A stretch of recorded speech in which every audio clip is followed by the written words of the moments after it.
San Diego area. And I'm going to read just a brief story from my most recent book. It's called Newbie. And this tells the story of a brief time when I lived in New York City. I moved there to chase a particular dream that I had had.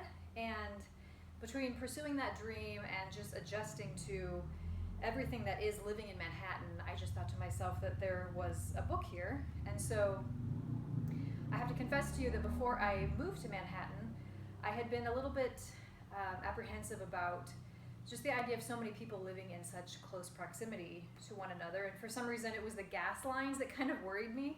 All those gas lines running from all those apartments and all those floors and all those apartment buildings. And so the story I'm going to read right now is from my first day, the day that I actually moved to New York. And I showed up at my new apartment and I walked in the door and it smelled like gas.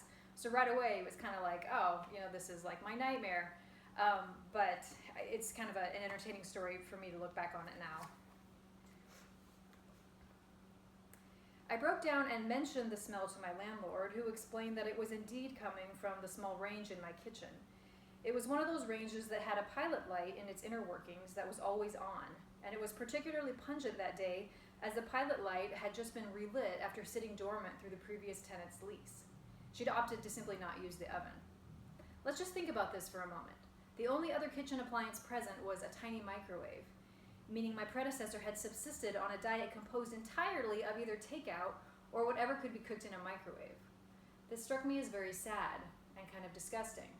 And while it didn't take too long before I'd been sucked into shockingly similar habits myself, on move-in day, I very much wanted the use of an oven and range. I cooked, damn it!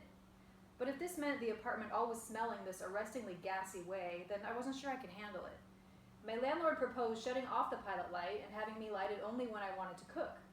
At least that way my apartment wasn't sitting in this vat of gassiness 24/7, which would have been a perfectly reasonable solution had lighting the pilot involved an on-off switch.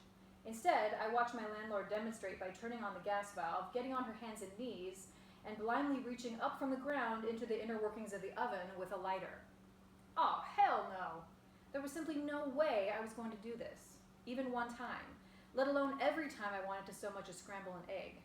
Even if I could manage to not burn down the building, the stress of whether or not I would burn down the building is something with which I would always wrestle.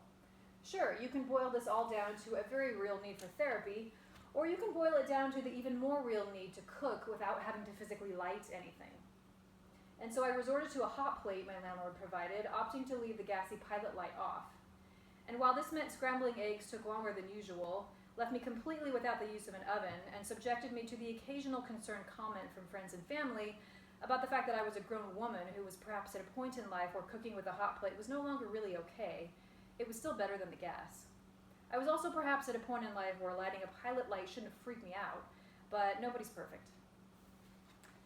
I do hope that everyone's staying safe and well, and if you're looking for a fun and inspiring read, then check out Newbie.